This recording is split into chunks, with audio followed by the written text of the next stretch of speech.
आप सब जानते हैं कि पहले सरकारी दफ्तरों में पुरानी फाइलों और कागजों का कितना ढेर रहता था। जब से सरकार ने पुराने तौर तरीकों को बदलना शुरू किया है, ये फाइल्स और कागज के ढेर डिजिटाइज होकर कंप्यूटर के फोल्डर में समाते जा रहे हैं। जितना पुराना और पेंडिंग मटेरियल है, उसे हटाने के लिए मंत्रालयों और विभागों में विशेष अभियान भी चलाए जा रहे हैं। इस अभियान से कुछ बड़ी ही इंटरेस्टिंग चीजें हुई हैं।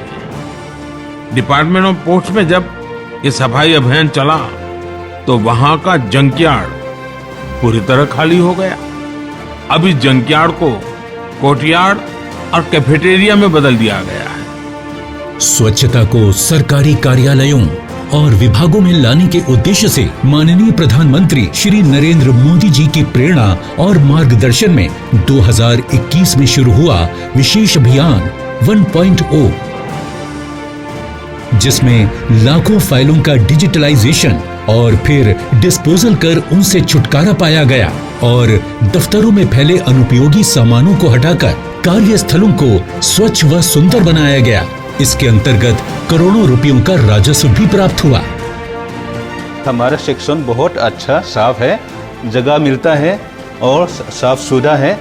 उसके साथ साथ हमारा मन भी साफ सुथरा रखे, काम करना बहुत अच्छा लगता है। यहाँ पहले इतनी सारी फाइलों का ढेर लगा रहता था, ऑफिस में घुसते इतना स्ट्रेस फील होता था कि हमें इतना सारा काम करना है। लेकिन स्वच्छता अभियान के दौरान जो हमने प्रयास किए, उनके दौरान स्पेस आउट हो गया, हमारा रूम एस्थेटिकली इतना प्लेजेंट हो गया है।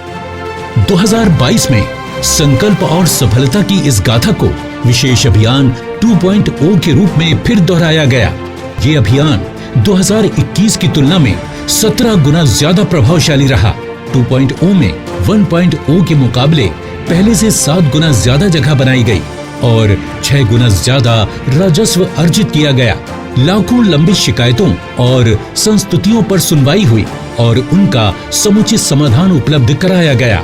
पहले की तुलना में कई गुना ज्यादा व्यापक भागीदारी के साथ देश के लगभग सभी मंत्रालयों, उनके विभागों और विदेशों में स्थित भारतीय दूतावासों ने इस अभियान में बढ़ चढ़कर हिस्सा लिया। इसके अंतर्गत भारतीय डाक विभाग ने 24,000 साइट्स पर, गृह मंत्रालय ने करीब 11,500 जगहों पर, रेल मंत्रालय ने 9,374 रेलवे स्टेशंस पर, वहीं रक्षा मंत्रालय ने 5,922 स्थानों पर यह मुहिम चलाई। रेल मंत्रालय द्वारा बंगलुरु स्टेशन पर प्लास्टिक राक्षस का निर्माण, कोलकाता में डाक विभाग का पार्सल कैफेटेरिया, सीवर्स की सफाई के लिए भाभा एटॉमिक रिसर्च सेंटर का रोबोट्स का इस्तेमाल या कोयला मंत्रालय द्वारा गार्बेज को गार्डन में बदल देना, ऐसे अनूठे उपक्रम स्पेशल कैंपेन 2.0 में देखे गए। ये अभियान अब केवल कुछ दिनों या हफ्तों तक चलने वाला कार्यक्रम नहीं रहा है, बल्कि एक सतत जारी रहने वाली प्रक्रिया बन चुका है, जिससे प्रेरित होकर अनेक मंत्रालय एवं विभाग भी सक्षमता और नवाचार के नित नए नए उदाहरण प्रस्तुत कर रहे हैं। 2022 के विशेष अभियान 2.0 के बाद अब तक 8,91,755 फाइलों के निस्तारण के साथ जनता की 27,01,404 शिकायतों पर कार्रवाई की गई है। 36,177 साइट्स पर चलाए गए इस कैंपेन में स्क्रैप की बिक्री से 141.13 करोड़ रुपयों का राजस्व भी प्राप्त हुआ। 2021 से अब तक कुल राजस्व लगभग 600 करोड़ हो चुका है और आने वाले विशेष अभियान 3.0 के लिए अब लक्ष्य है 1.5 लाख साइट्स की स्वच्छता, 100 लाख स्क्वायर फीट जगह बनाना और 400 करोड़ रुपयों की राजस्व की प्राप्ति। विशेष अभियान 3.0 को 2 चरणों में बांटा गया है। 15 सितंबर से प्रारंभ हो रहे प्रिपरेटरी फेज में नोडल अधिकारियों की नियुक्ति, लंबित मामलों की पहचान, अनुपयोगी सामान के डिस्पोजल और खाली हुई जगह के सौंदर्यीकरण की योजनाएं बनाई जाएंगी। वहीं 2 अक्टूबर से दूसरे यानी इम्प्लीमेंटेशन फेज का आगाज कर इन लक्ष्यों को प्राप्त करने के लिए सभी प्रयास किए जाएंगे।